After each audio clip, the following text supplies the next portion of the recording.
The offensive ineptitude continues for the Houston Texans as yet again they squander a good enough performance from the defense to win the football game with their inability to score a touchdown. Not touchdowns, not plural, a touchdown. They get into the red zone and can't find a way with a multitude of plays to get into the end zone. They are unable to consistently operate a functioning offense on the field if the opposing team's defense has a pulse. The Baltimore Ravens defense did not have a pulse. The Tennessee Titans defense did not have a pulse.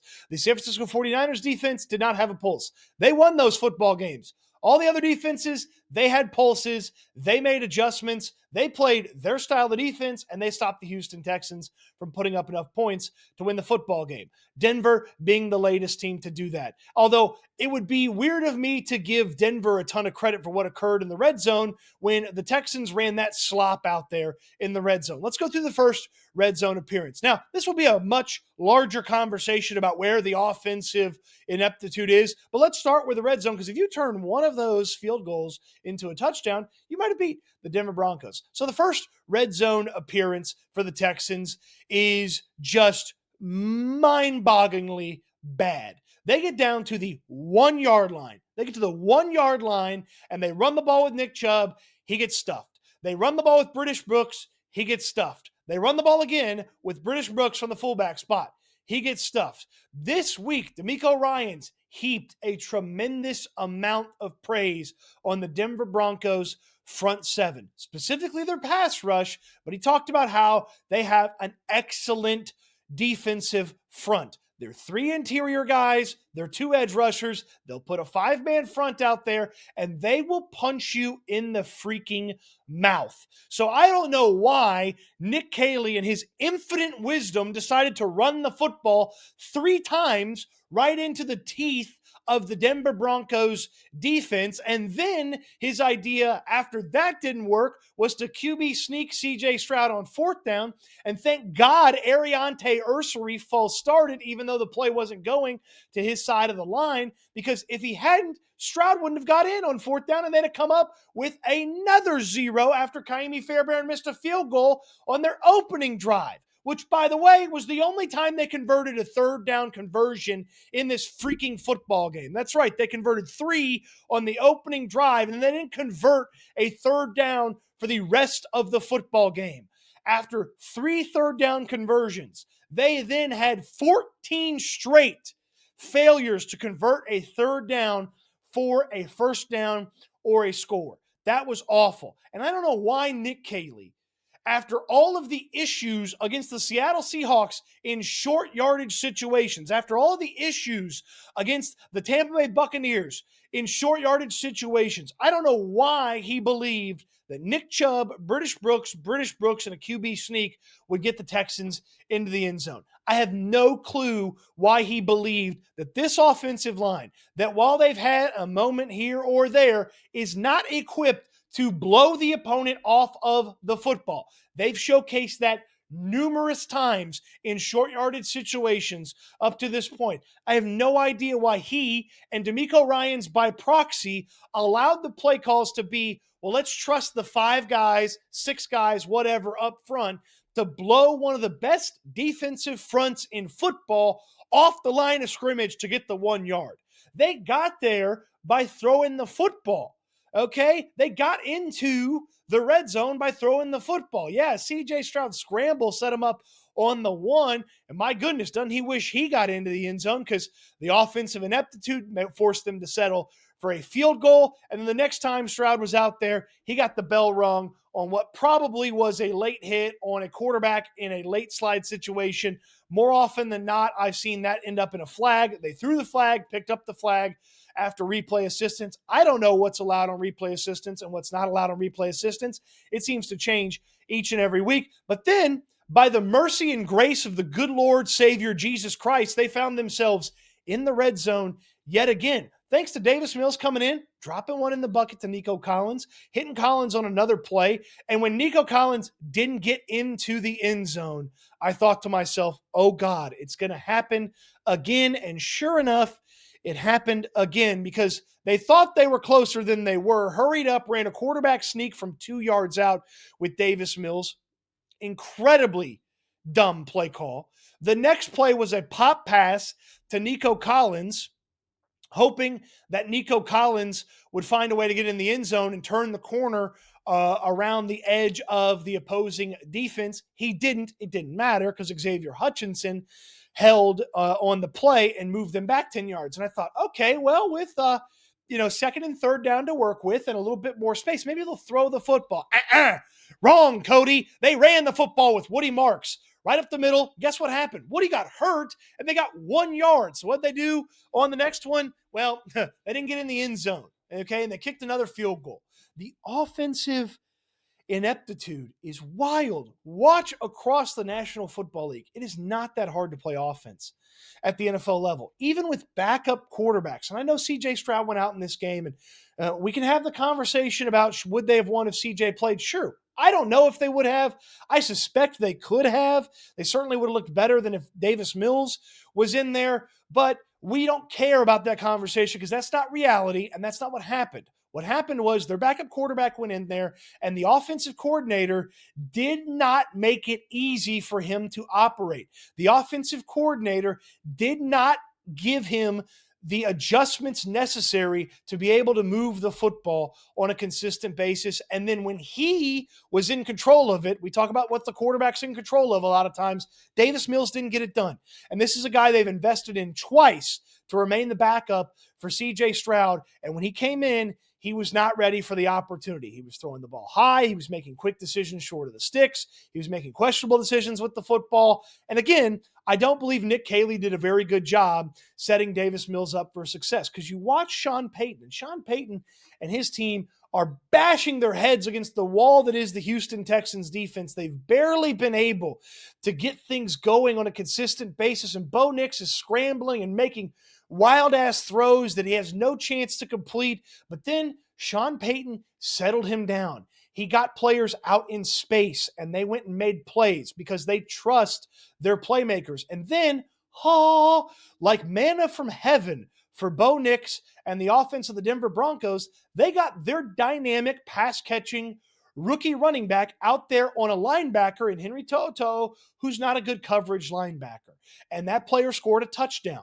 And I know that's a foreign concept to the Houston Texans because it looks very hard to score a touchdown when they play football. But the Broncos trusted their playmakers. They trusted their young playmakers on this team. Troy Franklin made plays for this team. Pat Bryant, who is a rookie slot receiver. Sound freaking familiar? He made plays. R.J. Harvey made plays. They trusted their guys to go out there in space and make plays. And Sean Payton adjusted and fine-tuned everything until he got Bo Nix enough opportunities to move the football and put points up on the board. The Texans did not adjust. DeMeco Ryans and Davis Mills both said there was a counterpunch from Denver. They changed their approach defensively. They stopped rushing as much. They started dropping a lot of guys, making things tough on the field for Davis Mills to see. He wasn't seeing things very well from the quarterback spot, and Denver adjusted in game. The Texans could not and did not adjust. And then, my goodness, if the most explosive player on the Houston Texans got one offensive touch, that is the craziest thing to me. And I've been holding in my discontent for this situation. Jalen Noel is one of the most talented offensive players on the Houston Texans. We've seen it for 2 weeks. We saw it today when the ball got in his hands on punt returns. And you know what? He was not thrown the football, and he was given one end around in that game. Here's what I would tell you about Jalen Noel and the situation with the Houston Texans. I don't give a damn if he doesn't know the entire playbook. I don't give a damn if he doesn't know all the plays. Call the plays he knows. He needs to be on the football field. He's the most explosive and most dynamic wide receiver you have on the field besides Nico Collins. He is better than Christian Kirk. He is better than Jaden Higgins. He is better than Xavier Hutchinson. He is better than Braxton Berrios. He's better than Justin Watson. He's better than Jared Wayne. He's better than whoever the hell else is on this team. Quintez Cephas. Put Jalen Noel on the football field and then find ways to get him the football. gimmick up things to get him the football. The Broncos did it today. They went and found a mismatch and they exploited it a couple times to move the football. They found out that Pat Bryant could get over the middle, sit in the zone the Texans were playing, and would be there past the sticks, and they threw the ball to him, a rookie wide receiver. They threw the ball to R.J. Harvey, a rookie running back. Sean Payton, who is a Super Bowl winning head coach, trusts first and second year players, and the Texans ran Christian Kirk out there, who is not explosive, who is not dynamic. And I don't give a damn if he knows all the plays because he doesn't get open and he doesn't strike fear into the opposition. Jalen Noel strikes fear into the opposition when he has the ball in his hands. They have got to find ways to get him the ball and get him the ball in space so he can make plays. They have got to find ways to get Woody Marks the ball and get him the ball in space so he can make plays. The Broncos have one of the worst coverage linebackers in football. That dolt who was running his mouth the entire time, Alex Singleton, has allowed over 300 yards receiving this year. Did you see him get put in a precarious situation where he had to defend somebody over the middle? And maybe, just maybe, because he's awful at coverage, because he's a linebacker, that was a huge advantage for the offense? Because I didn't see it. And if I did see it, Davis Mills didn't see it, and he didn't throw the football to the player that had Singleton on him in coverage. The Broncos did a really good job of minimizing the opportunities for them to be put in a precarious position as a defense. They kept all the stuff in front of them. They made things really tough for Davis Mills to decipher. And ultimately, Nick Caley, despite watching backup QB after backup QB across the National Football League, could not gimmick together enough stuff for Davis Mills to consistently move the football. And I want to bring this back here. They had 14 straight third downs that were not converted for a first down. 14 straight. After they converted the first three, 14 straight first downs that were not converted for a first down. Now let's talk about that last offensive possession. D'Amico Ryans and his team gets the ball back a little over a minute and 2 timeouts. I certainly understand their desire to go and score the football. I certainly understand their desire to try like they can, try like hell to get into Kaimi Fairbairn's field goal range and even let him attempt a very long field goal in this situation. I certainly understand that. But the method that they went about trying to do that allowed the Denver Broncos a tremendous window to go and win the football game because the Texans promptly got 4 yards and took 24 seconds off of the clock because they threw an incomplete pass. They completed a pass and Xavier Hutchinson ran out of bounds, and then they had an incomplete pass. So they burned 24 seconds, including the punt, and then the Broncos got the ball with 2 timeouts and 50 seconds, which in the NFL is a damn eternity to go and try to get a field goal. You know how many yards they needed for extended field goal range for their kicker? About 30 yards. And the Tommy Townsend and the punt team did their damnedest to pin them deep, but they still only needed to go 30 yards, and they had 2 timeouts, and they had 50 seconds to do it with because the Texans did not run enough clock off on their final offensive possession. This is a team with a small margin for error. You have to maximize everything that you can to try to win the football game. And when you do something dumb like that with those play calls and that situation, and you leave a big gulf for a defense that is huffing and puffing and doing its damnedest to hang in this game because they know they have to be freaking perfect because the offense can't move the football. And then ultimately, when almost everybody's covered, just like Tampa, the quarterback took off 25 yards. Denver runs a couple more plays. They kick the field goal as time expires. They didn't even use their third timeout because the Texans didn't force them to take their timeouts, didn't manipulate and take advantage of the clock. like they needed to on that final offensive drive. Now, I'm not advocating for turtling with a minute plus and two timeouts for Denver, but you've got to run high percentage plays that keep the clock running. You've got to throw the football to a player in space and let them try to make a play and stay in bounds. That's not what the Texans did. They threw two incomplete passes and threw another one to a guy on a quick out where he ran out of bounds and he had no way to stay in bounds. That is not maximizing your opportunity to win, or a better way to say it, limiting the chances of you losing for Denver's offense doing just something. And you know what they did? They finally did something and moved the football a little bit against this defense that played one hell of a football game. Real quick with my friends at Sleeper, best way to play daily fantasy, best Scores app. You can go into the Scores app and you can see all the field goals that Kaimi Fairbairn makes in the Scores app. It's the best way to keep track of your team and everything across the league in the Scores app, and it's the best way to play daily fantasy. You're going to get a free $20 no deposit required entry when you use my code STOOTS, STOOTS. You're also going to get a deposit match up to $100.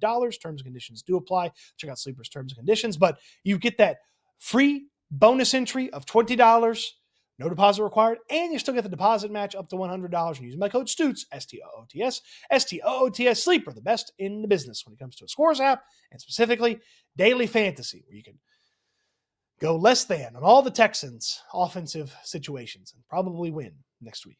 So back to the rant. They got a turnover in the middle of the field that set the Texans up.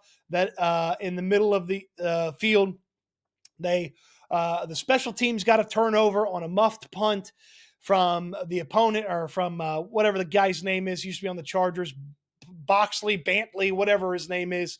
He muffed the punts. The special teams did a good job there, but the offense couldn't do anything with the gifts. They couldn't do anything with what the defense was doing. And my God, did the defense hold on and kept Bo Nix out from being comfortable, moving around. And he made some wild-ass throws that he had to try to make because the Texans were really doing a good job making things tough on him. But ultimately, the defense wasn't perfect. So the Texans lose the football game because the offense had multiple opportunities to get in the red zone and put a touchdown on the board, and all they could muster was a field goal in those red zone trips, in addition to a field goal miss from Kaimi Fairbairn that wasn't even freaking close by a country mile. So the offensive ineptitude continues, and if the defense has a pulse, the Texans typically will not be able to move the football. And there's nobody coming to save them on offense. There's nothing that's going to get fixed on the offense. There's not a eureka moment from somebody in the offensive room or anything like that. There's not anything like that coming to save the Texans. Mike McDaniel's not getting fired from the Dolphins and coming in the middle of the season to save the Texans. That's not happening. They have gone to battle with the guys that they have selected. A group that could not save Bobby Slowick and keep him from eating himself alive as the offensive coordinator last year is basically the same group that now watches each and every week Nick Caley eat himself alive as the offensive coordinator. And I understand that a lot of this has to do with the lack of talent that they have on offense, but they don't maximize the talent that they do have. I was promised in January or February, whatever the hell that press conference was, I was promised that they were not going to square peg, round hole this offense. That's exactly what they do. They square peg, round hole the living hell out of this offensive line and put them in bad positions. They do not capitalize on the incredible offensive talents that Woody Marks and Jalen Knoll possess, instead opting for veterans in their place, like Christian Kirk, who is not explosive and not dynamic. And they don't throw the ball to Woody Marks out there in space and let him go make plays. Easy, simple throws. They don't make them. They put these guys in such tough positions to succeed. And Davis Mills talked about it after the game. Well, they're a game plan offense, and they changed this for the opponent and this and that. They don't do anything really well on offense, Nothing. Even when Stroud's in there, they still don't do anything really well. Now, he looked like he was going to have a pretty decent day until ultimately he had to scramble. He took off. He got the big hit. We don't know when he's going to be back. More often than not, guys don't clear concussion protocol, so it's probably a Davis Mills game next week against the Jacksonville Jaguars. But nobody's coming to save them. The trade deadline in a couple of days, that's not going to save them.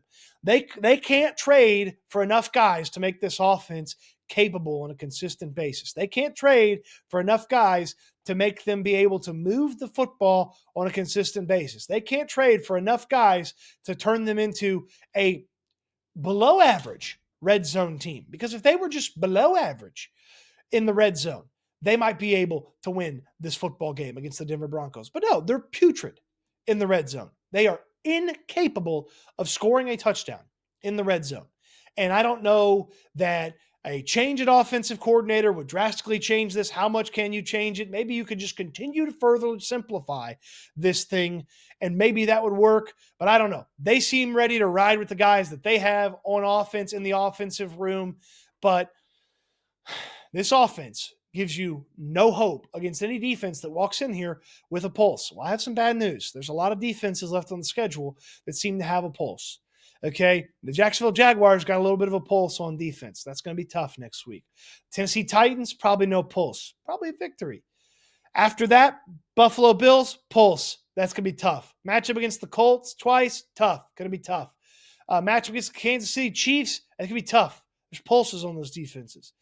I don't know what they have left to figure out. Like, they got to figure it out. They seem incapable of figuring it out. I don't know, short of just somebody else calling the plays or just going with the most basic bare bones stuff, I don't know what else they can do. Because when a defense has any sort of talent and ability, they are able to stop the Texans from consistently moving the football. Despite the fact that I watch game after game across this great sport of football, where teams with much less talent and many more challenges than the Houston Texans able to move the football. Only one team in the noon slate scored less points than the Houston Texans. That was the Green Bay Packers. You know what they did? They scored a touchdown in the red zone. They ran the football in with their running back from the 1 yard line because they were able to move guys off the line of scrimmage. They have an offensive coordinator issue. They have a talent issue. When CJ Stroud is out, they're going to have a quarterback issue. There are so many things wrong with this offense. And yet again, like I say every week, I feel like a broken record. When one thing goes wrong, everything else goes wrong. They are unable to triage one crappy part of the team. If they just couldn't run the football, I would understand it. If they just couldn't throw it to Nico Collins because he got double teamed every time, I'd understand it. But so many things go wrong on this offense all at once, and it turns into a chain reaction of ineptitude where they are unable to move the football. And for the first time at the podium after the game, it felt like DeMeco Ryans was really pissed at the offense. Now, I'm not going to put words in his mouth. That's just my vibe, my take. At one point, he was at a loss for words on what to say about the offense. So we lack the ability to move the football. Yeah, it's awful. The offensive coordinator doesn't do a good job. The players don't do a good job. You don't put the players in a position to succeed, and you settle for a bunch of field goals. If you're lucky enough to get into field goal range, and if you're lucky enough for the kicker to make it. Now, I shouldn't be too critical of Kyrie Fairbairn. He's the only guy that scored any points today. He scored 15 points. Could have had 18 points, but he missed one wide right. So, defense, I mean, Derek Stingley allows a touchdown. Henry To'oTo'o allows a touchdown. How can I be critical of the defense that gave up 18 points? How can I be that critical? 18 points. They're on the field constantly in the second half, constantly going 3 and out, punting the football away, putting the defense back out there. They're sucking wind. They can't finish the game off because they can't make that final play because they're not perfect. Because being perfect in the NFL on defense is damn near impossible. Even as talented as the Texans defense is, being perfect on defense is damn near impossible. And they weren't perfect, so the Texans lose. And that's pretty much what you can say each time they face an opponent who's got a little bit of something to them. If the defense isn't perfect, they're going to lose the football game. That goes for Jacksonville. That goes for the 2 matchups against Indianapolis they have left on the schedule. That goes for the matchup against the Bills and the Chiefs. And hell, probably the Tennessee Titans, the Raiders, and the Cardinals too. If the defense isn't perfect or has an amazing day, they're probably going to lose a football game because they cannot move the football. Forget scoring the football. When they get there, they can't score it, but they can't consistently move it either. It's rough. It's a really bad situation. And they've got to take a long look and try things they haven't tried and really hone in on anything that they can do well and stop doing a lot of that stuff, like short yardage runs that they don't do well. And maybe, just maybe, they could cobble together an offensive performance where the defense doesn't have to be the 85 Bears or the early 2000s Baltimore Ravens to win a football game. Maybe. Even then, I'm dubious about that.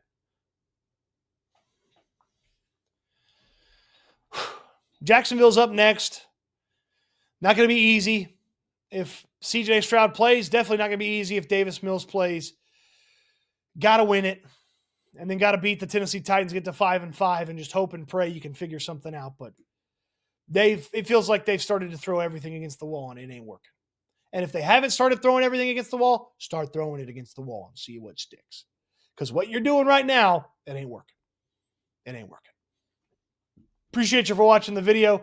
Let me know what you think in the comment section down below when you were down there. Thumbs up on the video. Don't forget, myself, Landry Locker from the Locker Room, SNL, live on Monday. Break This One Down reaction Monday, presented by my friends at TDECU. Don't forget the Texans Collective, myself, Sean, Reggie, and Landry will have you Monday evening, getting you ready for the rest of your Monday. Plenty to talk about with this team. The Texans will talk tomorrow. Don't know if we'll get an update on CJ Stroud or not, but Wednesday's the day to look for that because he's going to need to practice before he can play. And if he doesn't, then it's going to be Davis Mills with Graham Mertz backing him up. And it might be a long day at the office next Sunday. If that is the case. Appreciate you for watching the video. I hope you enjoyed it, and I can't wait till we talk Texans again soon.